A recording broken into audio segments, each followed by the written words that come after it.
is philosophypanther. It's pretty late. It's about almost 4 in the morning. But I've been up all night just, planning, scheming the next moves. Just really, trying to pull my back foot off of the economic plantation. So I'm doing anything I can, and it usually takes me into the wee hours planning.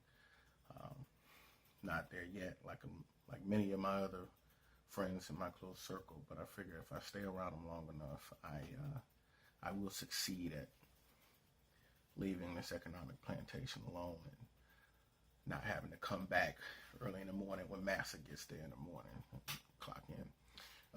One other thing I wanted to discuss, usually I get some better lighting and all this other stuff. Let me fix this here, but I figured this would be pretty quick.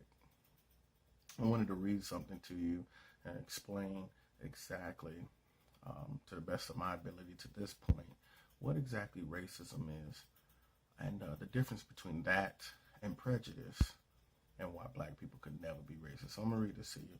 Over 50 trillion in gold and oil was stolen in the invasion of Iraq.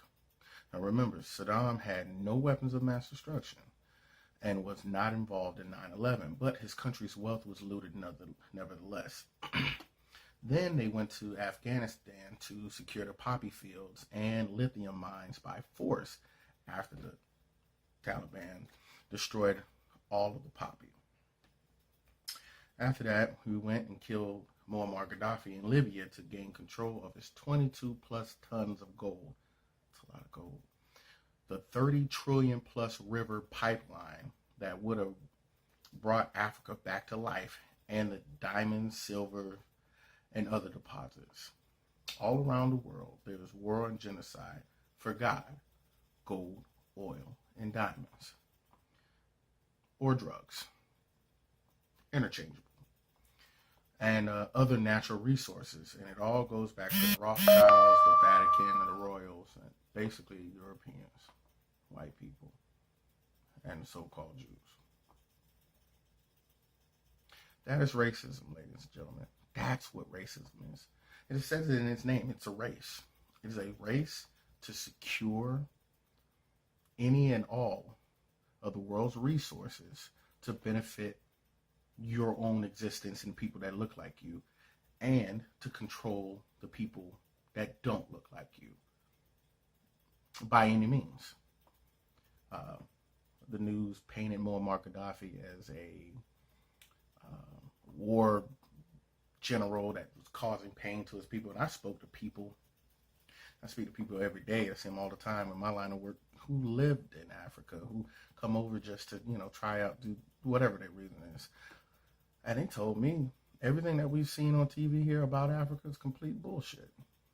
They praise Muammar Gaddafi over there because of all the things he was going to do. Yes, a younger general, started out being selfish because he didn't know who to trust in the world. But as he got older, he was going to build one of the few things in the world that would have destroyed racist white supremacy, and that was the bank, the National Bank of Africa. It would have been its own solitary bank backed by essentially God, gold, oil, and diamonds. And with 22 plus tons of gold and river pipeline and diamonds and everything that was there right there in Libya, he had the money, had the resources to build a bank that would back your money with actual resources. That would have bankrupted Europe immediately. And then any other country that would have fell right behind it. Australia would have been gone. The United States would have been right behind it. So, China, they knew what was going on. So they kind of secured enough gold for themselves. But no other continent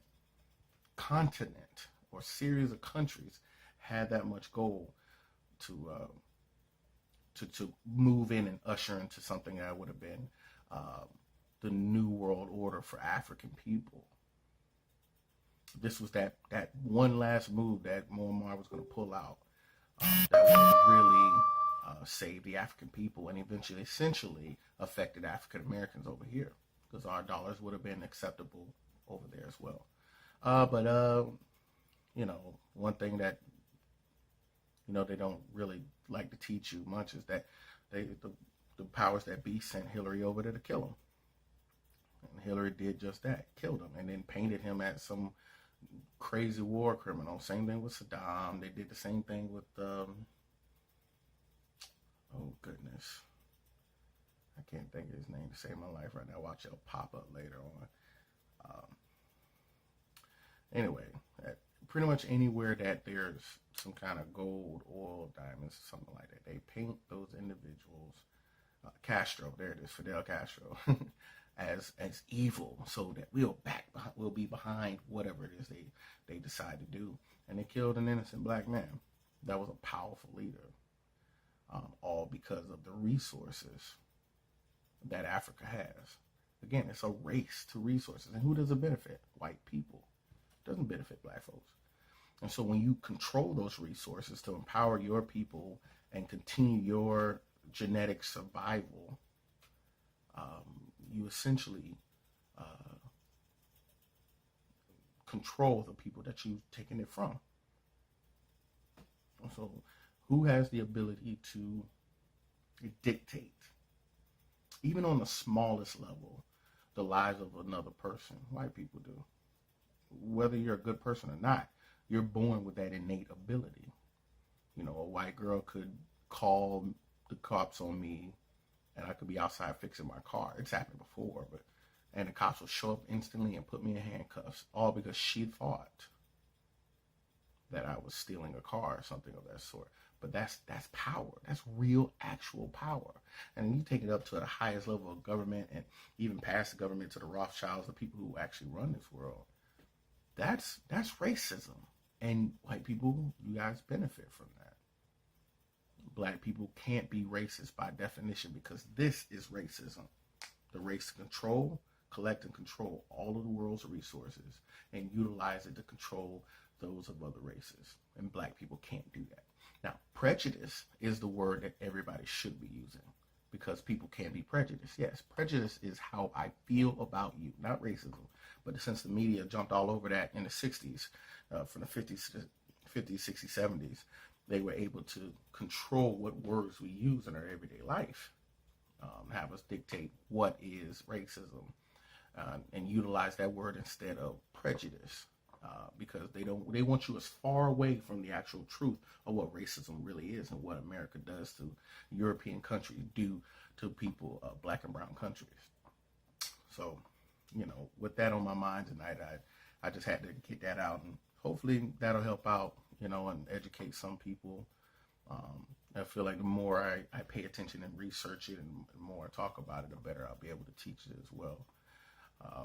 People, I love you. It's 4 a.m, and all I can think about is my family and black people. And I have nothing against anybody else, and you guys know it, but I love black people. So I will do anything I can to assist in the education and the financial structuring and in the growth of black people in general. All of us, including the straight black men. And that's a note for another video. All right, people. Slate, thanks for listening to me babble. If you like what I talk about, you guys can find me on social media under philosophypanther. Pretty much every social media has it like that. Like, subscribe, share this video with other people. If you got any comments, leave them down below. Got pretty much all my information in the description box below as well. But ask me a question, I'll talk about it. If you got any content, any comments that you really want me to point out, let me know. I love you all. Please remember, even if you can't do it every day or you can't do it every week, at least try to do it once a month. Black people, please think, act, and buy black. I love you.